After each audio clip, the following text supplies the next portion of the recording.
안녕하십니까.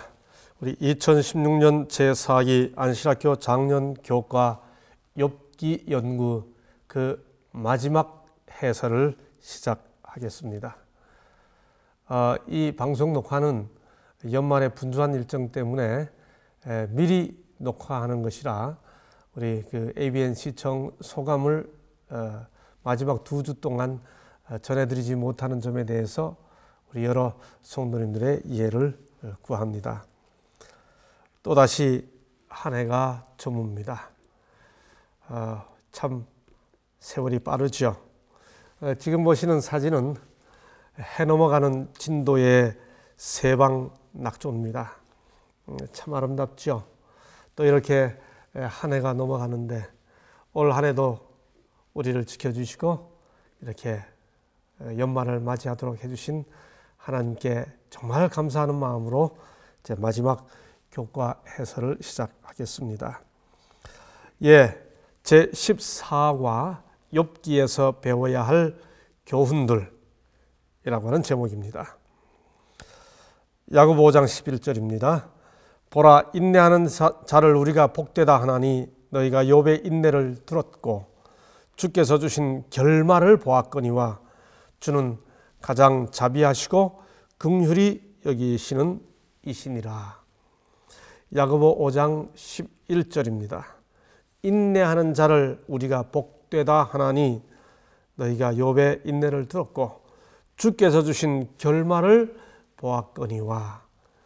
이 야고보 5장 11절이 기억절로 채택되었기 때문에 저는 이 기억절에 근거해서 다시 한번 이 욥의 마지막 욥기에서 배울 교훈들을 한번 정리해 보았습니다.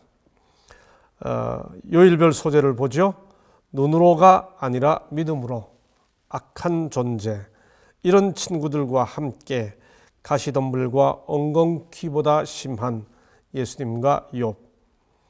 자, 이 제목으로 이제 욥기의 교훈 하나하나씩 살펴보도록 하겠습니다.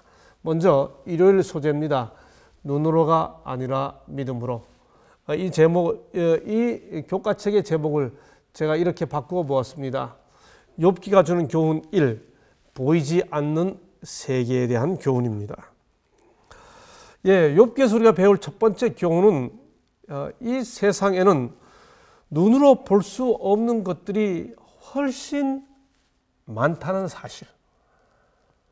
욥기 자체가 정말 눈에 보이지 않는 일들에 의해 많은 사건들이 진행이 되지요. 하나님을 믿었고 그분의 성품과 창조의 능력에 대한 지식도 있었지만 등장인물 중에 이 사건의 실상을 안 사람은 아무도 없었습니다.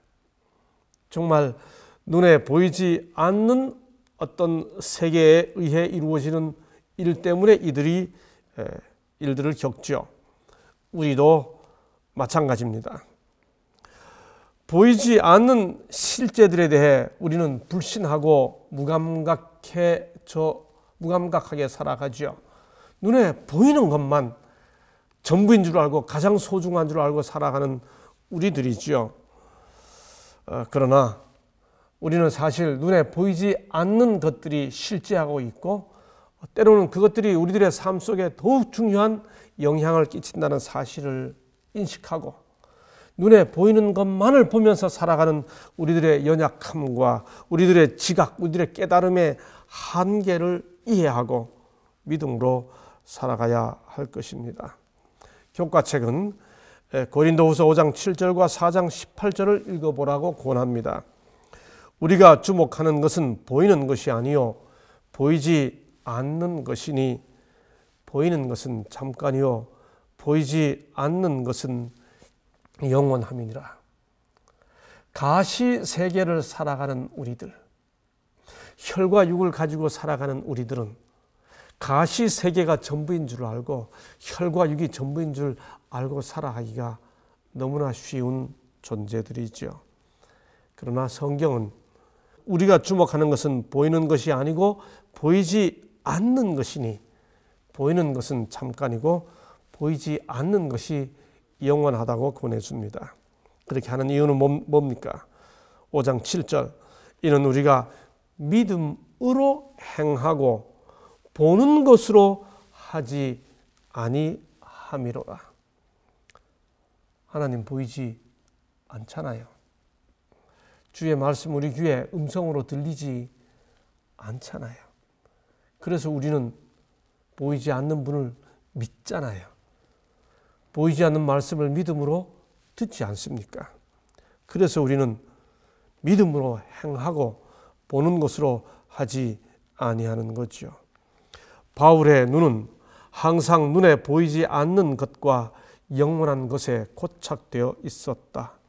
그가 초자연적 능력을 대적하여 싸우고 있었다는 것을 깨닫고 그는 하나님을 의지하였으며 이로써 그는 힘을 얻었다. 저나 우리 성도님들이 정말 보이지 않는 세상, 하나님도 보이지 않는 분을 우리가 믿고 있기 때문에 이 보이지 않는 하나님을 의지하는 그 신앙의 생활의 구체적인 것을 정말 배우고 하나님을 의뢰하고 신뢰하는 것을 배우고 실천하는 삶을 살아야 되겠죠. 영혼의 힘과 활력을 얻고 마음과 성품에 비치는 세상의 힘을 깨뜨리는 것은 눈에 보이지 않는 하나님을 바라봄으로써 말미암는다. 그런 의미에서 우리는 정말 하나님의 말씀에 깊이 침잠되어 보이지 않는 하나님과 실제로 교통하는 경험이 우리에게 정말 필요한 거죠. 욥기에서 배워야 할 중요한 교훈입니다. 보이지 않는 세계를 바라보고 보이지 않는 하나님을 믿음으로 살아간다는 것, 보이지 않는 세계가 있다는 것, 이것이 욥기가 우리에게 가르쳐주는 첫 번째 교훈입니다. 두 번째 교훈, 욥기가 우리에게 가르쳐주는 두 번째 교훈, 악에 대해서입니다. 악이 실제로 있다는 것입니다. 그 악은 세상과 우리 삶의 일부라는 것입니다. 많은 철학들이 악의 실제를 그 근원을 부정하죠. 욥기 2장 7절의 말씀처럼 사탄이 이에 여호와 앞에서 물러가서 욥을 쳐서 그의 발바닥에서 정수리까지 종기가 나게 한지라. 교과책은 이 악을 이렇게 구분해 주고 있습니다. 자연적인 악, 지진, 홍수, 전염병과 같은 자연재해로부터 도덕적인 악, 살인, 절도와 같이 인간의 고의적인 행위로 말미암는 악을 구분하고 있습니다. 자연적인 재해이든 자연적인 악이든 도덕적인 악이든 고대와 현대에는 이 악을 설명하려고 시도한 수많은 이론들이 있었습니다. 유물론적 철학, 신의 존재를 부정하죠. 유물론적 철학의 영향을 받은 사상은 사탄이 어디 있어? 사탄 개념을 거부합니다. 그러나 조금 전에 우리가 읽어본 것처럼 성경은 사탄의 존재와 그의 타락에서 악이 비롯되었다고 하는 사실들을 계시해 줍니다. 우리가 교과책 중에서 이미 배운 것처럼 제가 그때 그런 말씀을 드렸었죠. 오늘날 사탄이 만들어낸 가장 위험한 전략 중에 하나가 자기가 없다고 믿게 하는 것. 사탄의 최고의 전술은 자기가 없다고 믿게 하는 것이라는 말씀도 제가 드리지 않았었습니까? 욥기에서 배울 중요한 두 번째 교훈은 악은 실제한다는 것입니다. 우리가 욥과 그의 친구들의 혹은 그 등장인물들의 대화를 보면 때로는 하나님을 원망합니다. 또 욥을 비난하기도 합니다. 그러나 아무도 사탄을 비난하지는 않습니다. 그럼에도 불구하고 우리는 욥기 넘어 수많은 성경의 계시들을 통해 이 모든 일들이 독자들은 그들은 몰랐지만 우리는 욥기 1, 2장을 알기 때문에 그 배후에 사탄이 있다는 사실을 알고 또 욥기를 넘어 성경 전체를 통해 이 인류 역사 전체, 욥의 생에서뿐만 아니라 인류 역사 전체에 사탄이 어떤 역할을 하는지를 알고 있죠.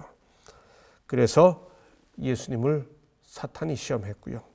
그래서 예수께서는 그 시험을 이기시기 위해 사탄아 물러가라 라고 말씀하셨던 거죠. 악은 실제한다는 사실, 그래서 우리도 믿음으로 사탄아 물러가라, 마귀 사탄 물러가라 믿음으로 외치는 것이 필요하다는 교훈을 배우게 됩니다. 가라지를 뿌리는 원수는 마귀요, 예수께서 하신 말씀입니다. 사탄이 죄의 창시자라는 것은 사실이다. 그러나 이것이 아무에게도 죄 짓는 핑계가 될 수 없다. 왜냐하면 그는 사람을 강제로 죄 짓게 할 수 없기 때문이다. 그는 그들이 죄 짓도록 유혹한다. 그리고 죄를 좋은 것처럼 보이게 한다. 그러나 그는 그들이 하든지 하지 않든지 그들의 뜻에 맡겨야 한다. 그는 사람을 억지로 취하게 하지도 않고 강제로 집회에 가지 못하게도 하지 않는다. 단지 그는 악으로 이끌 만한 유혹을 제시할 뿐이다. 악이 실제합니다. 사탄이 실제합니다. 그 실제하는 사탄에 의해 우리가 유혹을 받습니다. 사탄아 물러가라. 우리가 배워야 할 대단히 중요한 두 번째 교훈입니다. 세 번째, 이런 친구들과 함께 우리는 욥기에서 친구에 대해 배웁니다. 욥의 친구들 좋은 동기로 찾아왔습니다. 그들은 욥을 위문하고 위로하러 찾아왔었습니다. 그런데 욥의 한탄을 들은 이후에는 격려와 위로보다는 욥의 분수를 깨닫게 하고 그의 신학을 바로 잡는 것이 더 중요하다고 생각합니다. 그래서 욥의 말처럼 번뇌케 하는 위로자가 되었죠. 우리는 욥기의 중심부를 차지하고 있는 욥과 그의 친구들과의 대화를 통해 과연 친구가 뭐냐 하는 생각을 하게 되죠. 욥의 친구들의 이런 모습은 요한복음 8장 1절로 11절에 범죄하여 현장에서 잡힌 그 여인을 다루는 예수의 모습에 비춰 볼 때 너무나 대조되죠. 그 여인은 공개된 죄인이었습니다. 그 공개된 죄인에게 우리 주님은 은혜와 용서를 베풀어 주시죠. 우리는 다른 사람을 대할 때 내가 그 사람의 입장에서 받고 싶은 것을 주어야 한다. 이것이 우리가 욥기를 통해 배우는 교훈이다. 물론 책망과 대립이 필요할 때가 있다. 그러나 우리가 그런 태도를 취하기 전에 겸손하고 온유한 마음으로 우리 자신도 죄인이라는 사실을 기억해야 한다. 우리는 예수님과 같은 친구를 가지고 있는지요? 우리 친구들은 어떤 사람들인지요? 아니, 나는 다른 사람들에게 어떤 친구가 되고 있는지요?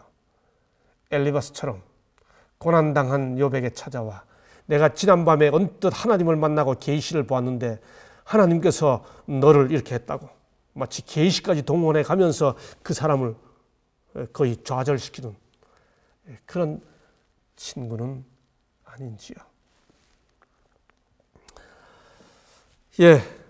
교과책은 우리에게 이런 질문을 던져줍니다. 믿음 가운데서 진정한 친구가 된다는 것은 무엇일까? 어려울 때에 도움을 청할 수 있는 친구가 있는 인생은 성공한 인생이라고 합니다. 욥은 재산을 잃고 가족과 건강마저 잃었습니다. 그런 도움이 필요했습니다. 그의 가장 절실한 필요는 함께 울어주고 함께 기도해주며 아픔을 나눌 친구였습니다. 그러나 불행히도 그를 찾아온 친구들은 그런 친구들이 아니었습니다. 오늘 우리는 교회에서 나의 기쁨만이 아닌 나의 슬픔까지 함께 나눌 수 있는 진정한 친구가 있는지 돌아봐야 합니다. 우리 모두가 내게 그런 친구가 있는가 생각해 볼 뿐만 아니라 나는 그런 친구가 되고 있는가 생각해 보아야겠죠. 이 여인을 용서하시고 고상한 생활을 하도록 격려하신 이 일 가운데서 예수의 성품은 완전한 의의 아름다움으로 빛났다. 예수께서는 죄를 가볍게 하시거나 죄책감을 경감시키지 않으시는 동시에 정죄하려 하지 않으시고 구원하려고 노력하신다. 세상은 이 곁길로 나아간 이 여인에게 멸시와 조롱밖에는 주지 않았지만 예수께서는 위안과 희망의 말씀을 하셨다. 이게 복음이죠. 우리도 복음의 사역자들이 되어야 하겠죠.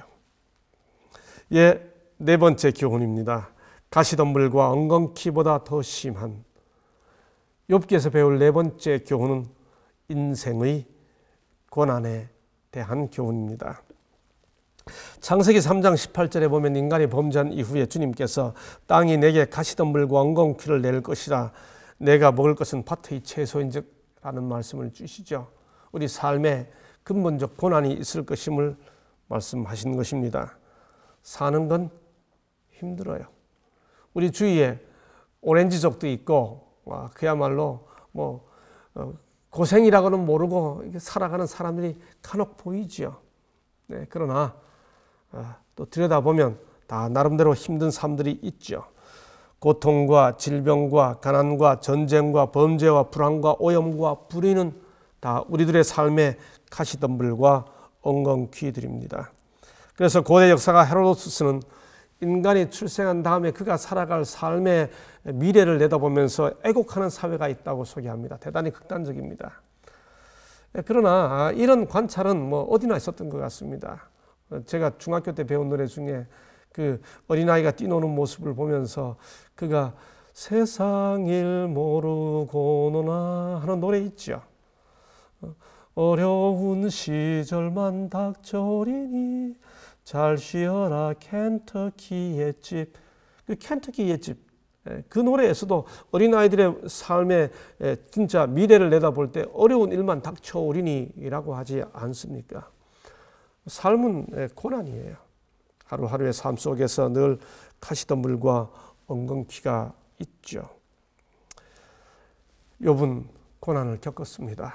욥의 고통은 곧 인류가 겪는 고통이죠. 욥은 참 억울합니다. 정말 억울합니다. 욥이 억울한 것처럼 우리도 많은 억울한 일들이 있죠. 그러나 욥기는 우리에게 교훈을 줍니다. 세상에는 하나님이 계시다는 것, 그분은 모든 것을 아신다는 것, 삶이 결코 헛되게 끝나지 않는다는 것, 이런 교훈을 욥기는 우리들에게 가르쳐주고 있죠. 저는 최근에 달을 보다가 문득 참 놀라운 걸 깨달았습니다. 달은 밤에 있지 않습니까? 어떤 사람들은 인생의 밤을 보내고 있는 분들이 계실 겁니다. 2016년에 이런저런 고난을 겪으면서 밤 같은 인생의 시간을 보내고 있는 분들이 계실 겁니다. 그런데 그 밤에도 달이 있습니다. 여러분, 달맞이꽃 아시죠? 달맞이꽃이 왜 달맞이꽃인가요? 밤에 피는 꽃이기 때문에 달맞이꽃이에요. 달빛을 받아서 달맞이꽃이 피어요. 캄캄한 밤에도 달이 있고 그 달은 달맞이꽃을 피워줍니다. 혹시 욥처럼 인생의 밤 시간을 보내고 있는 분들이 계십니까? 달이 있고 그 달이 비춰주는 빛으로 꽃을 피우면 달맞이꽃이 되는 거죠. 어쩌면 욥의 고통이 인류가 겪는 고통이고 욥이 억울한 것처럼 우리도 억울한 시간들을 보낼 수 있지만 하나님이 계십니다. 그분이 모든 것을 아십니다. 하나님도 없이 살아가는 세상, 정말 허무합니다. 그래서 하나님 없는 인생들이 허무한 인생이라고 그러죠. 니힐리즘입니다. 니힐, 아무것도 없다는 뜻입니다. 세상에 또는 주변에 허무주의가 얼마나 팽배합니까? 죽을 수밖에 없는 삶의 가장 큰 위협은 허무입니다. 참 허무해. 의미가 없어. 허무해. 죽을 수밖에 없는 인생의 이 삶에 이보다 더 큰 위협이 어디 있습니까? 그런데 욥기는 그런 허무함 너머에 한 초월적인 존재, 하나님께서 살아계셔서 그 모든 것을 아신다는 것을 우리들에게 밝혀주고 있죠. 세상에 하나님이 계신다. 그분은 세상에서 일어나는 모든 일을 알고 계시며 언젠가 모든 것을 바로 잡으시겠다고 약속하신다. 여전히 해결되지 않은 큰 문제들이 남아있고 인생의 의미는 한 줌 재에 불과해 보인다. 그러나 욥기는 그렇게 끝나지 않는다. 오히려 그것은 소망 중의 소망, 현재의 감각이 인지할 수 있는 그 이상의 소망을 주고 끝난다. 교과책의 이 표현이 참 아름답습니다. 가시덩굴에도 꽃은 핀다. 이 세상은 모두가 슬픔과 피해뿐만은 아니다. 하나님은 곧 사랑이시라는 문구는 방싯 피는 꽃봉오리마다 뾰족뾰족 싹트는 풀 잎사귀마다 기록되어 있다. 비록 죄의 저주는 세상에 가시덤불과 엉겅퀴를 가져왔으나 엉겅퀴에도 꽃이 피고 가시덩굴에도 장미꽃이 덮인다. 우리 이 말씀 기억해야 되겠죠. 정도의 차이는 있을지 몰라도 이런저런 삶의 엉겅퀴 때문에, 이런저런 삶의 가시덤불 때문에 오늘도 고민하고 울며 기도하며 힘들게 하루를 보내시는 성도 여러분, 가시덩굴에도 장미꽃이 덮이고 엉겅퀴에도 꽃이 핀다고 하는 하나님의 약속을 붙잡으시길 바랍니다. 예, 욥기가 주는 교훈 5번째입니다. 욥기는 우리들에게 희미하지만 예수님을 보여줍니다. 욥의 신실하고 의로운 삶, 욥의 고난과 시험, 욥을 향한 잘못된 비난과 고소, 그러나 범죄하지 않은 욥, 이런 욥의 모습은 비록 예수님의 죄 없음과는 다르지만은 그럼에도 불구하고 욥의 이런 모습들은 예수님을 잘 나타내주고 있죠. 이름하여 표상학입니다. 욥 자신이 그렇게 말했죠. 내가 알기에는 나의 구속자가 살아계시니. 우리가 지지난주에 공부하지 않았습니까? 고엘, 기업 무르는 자입니다. 내가 알기에는 나의 구속자가 살아계시니.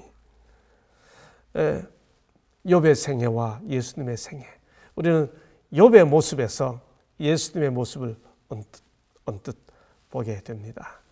묵상의 주제는 우리들에게 도전을 던져주죠. 그대의 생애는 예수님의 생애와 얼마나 비슷한가. 때때로 사람들은 저희가 직면하는 고통과 장애물 앞에서 흔들리는 시험을 받는다. 그러나 그들이 만일 믿음으로 시작한 것을 끝까지 굳게 붙잡는다면 하나님께서 그 길을 깨끗게 하실 것이다.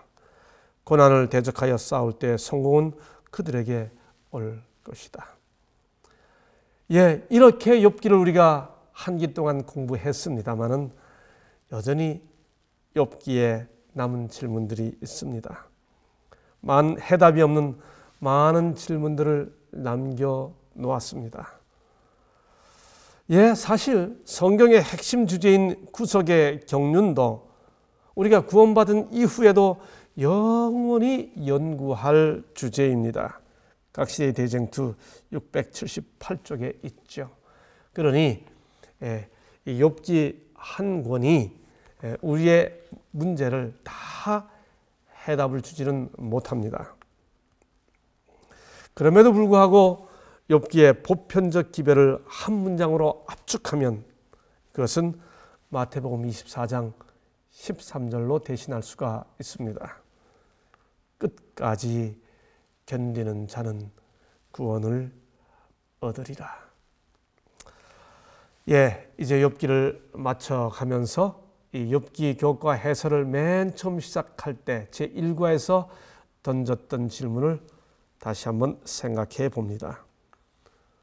웃기에 만도, 기쁘기에 만도, 행복하기에 만도 짧은 인생인데 왜 하나님을 믿는 우리에게 울 일이 생기고 슬픈 일이 생기고 불행한 일이 생길까요? 그래서 우리는 이번 기 동안 욥기를 살피면서 고난의 선물에 대해서 함께 생각해 보았습니다. 그럼에도 불구하고 신앙을 통해서도 여전히 해결되지 않은 많은 문제들이 있죠. 제1과를 시작하면서 그래서 우리는 하나님께서 나와 함께 하시기 때문에, 하나님이 나에게 복을 주셨기 때문에 하는 신앙을 넘어 욥기는 우리에게 고난이 있음에도 불구하고, 고통이 있음에도 불구하고, because of 아니고 in spite of, 뭐뭐 때문에 하는 신앙이 아니라 뭐뭐에도 불구하고 하는 신앙을 우리들에게 가르쳐 준다는 말씀으로 시작했었습니다. 우리 기억절이 하나님께서 욥에게 주신 결말을 보았거니와 라고 말씀하니 우리 욥의 결말을 다시 한번 생각해 보지요. 그 후에 욥이 140년을 살며 아들과 손자 4대를 보았고 욥이 늙어 나이가 차서 죽었더라. 해피 엔딩이죠. 우리는 욥기를 살펴보면 욥기의 이야기가 다 참 행복하게 끝난 것 같습니다. 욥의 엔딩은 해피 엔딩이에요. 우선 우리 기억절처럼 욥의 결말을 보았거니와 라고 말씀하니 우리 이 결말의 의미를 한번 생각해 보아야 합니다. 이것이 주는 메시지는 뭔가요? 하나님은 우리 개개인의 삶을 주목하여 보시고 기억해 주신다는 기별입니다. 하나님은 우리를 기억하십니다. 그래서 욥의 결말을 보았거니와, 욥이 인내하여 하나님이 주시는 결말이 어떠했는지를 우리가 보지 않았느냐라고 하는 것이 오늘의 기억절의 의미입니다. 그런데 이번 기교과는 이 결말을 제일 앞에서 공부했었죠. 어쩌면 이 해피엔딩의 의미를 조금 축소시켰습니다. 아니요, 축소시켰다기보다는 더 멀리 내다보았습니다. 왜냐하면 여기 보시는 대로 욥이 아들과 손자 4대를 보았고 라고 말했지만은 욥이 잃어버린 자녀들이 살아서 돌아오지는 않았습니다. 자식을 잃은 부모들에게는 또 다른 자식이 주어지는 것이 위로는 될지언정 그 자식이 되살아오지 않으면 진정한 의미의 회복은 아닌 거지요. 그런 의미에서 욥에 대한 진정한 회복은 그 자녀들이 되살아오는 순간입니다. 그래서 해피엔딩은 기다려야 하는 것입니다. 여하튼 그래도 욥은 회복이 부분적이지만 회복이 되었습니다. 그런데 이 세상에 고난을 당하다가 욥 정도의 회복, 욥이 받았던 그런 회복 위로도 받지 못하고 생을 마감한 사람들이 많습니다. 아벨, 우리야, 엘리, 요시야, 침례 요한, 스데반. 우리가 고난을 당하다가 혹 위로를 받지 못하는 상황으로 우리의 고난이 이어진다 할 때 우리는 이런 사람들을 또 생각해야 하는 것이죠. 그래서 우리는 욥기 14장 14절로 15절을 다시 한번 읽어봅니다. 장정이라도 죽으면 어찌 다시 살리이까. 나는 나의 모든 고난의 날 동안을 참으면서 풀려나기를 기다리겠나이다.